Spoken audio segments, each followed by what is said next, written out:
আসসালামু আলাইকুম এভরিওয়ান। আজকে আপনাদের সাথে শেয়ার করব পুরান ঢাকার ঐতিহ্যবাহী একটি পিঠা রেসিপি, আর সেটি হচ্ছে মাংস পিঠা।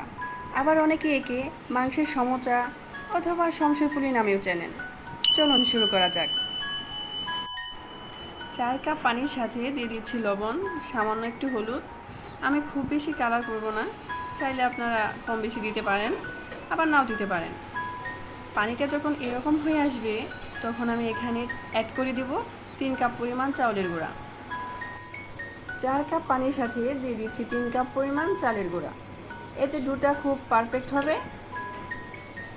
এখন একটু হালকা নেড়ে ঢাকনা দিয়ে ঢেকে দেব।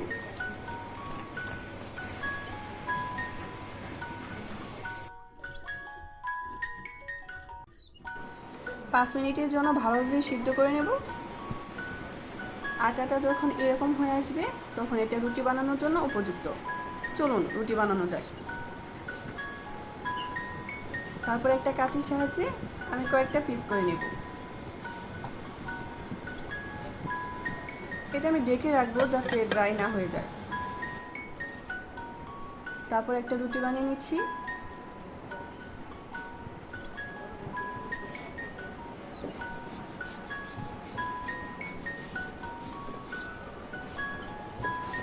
আমি রুটিটাকে দুটি ভাগে ভাগ করে নিচ্ছি।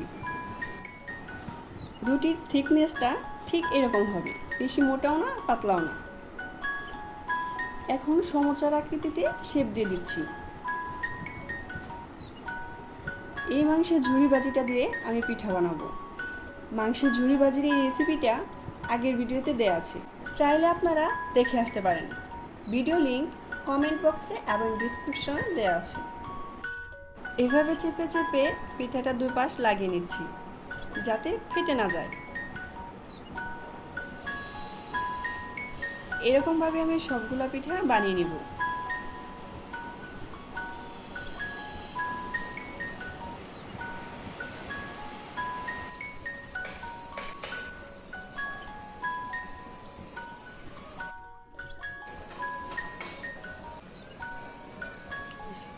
পিঠাগুলোকে লো মিডিয়াম হিটে ডুবো তেলে ভাজতে হবে।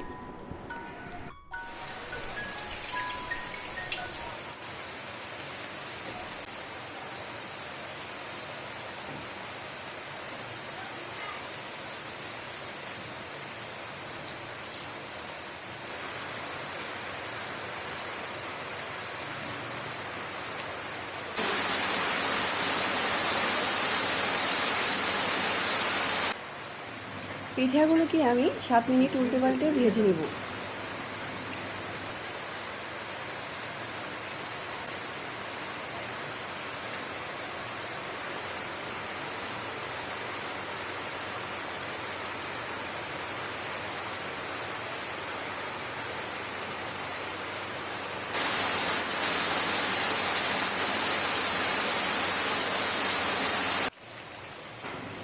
পিঠাগুলো যখন এরকম কালার হয়ে আসবে তখন আমি চুলা থেকে নামিয়ে নেব।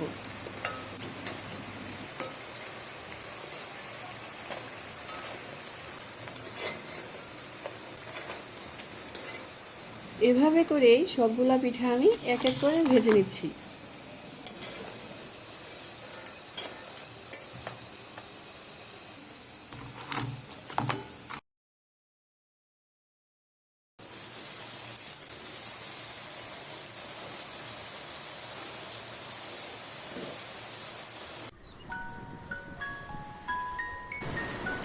দেখতেই পাচ্ছেন কতটা মুচমুচে হয়েছে, আর খেতেও খুবই ডেলিশিয়াস।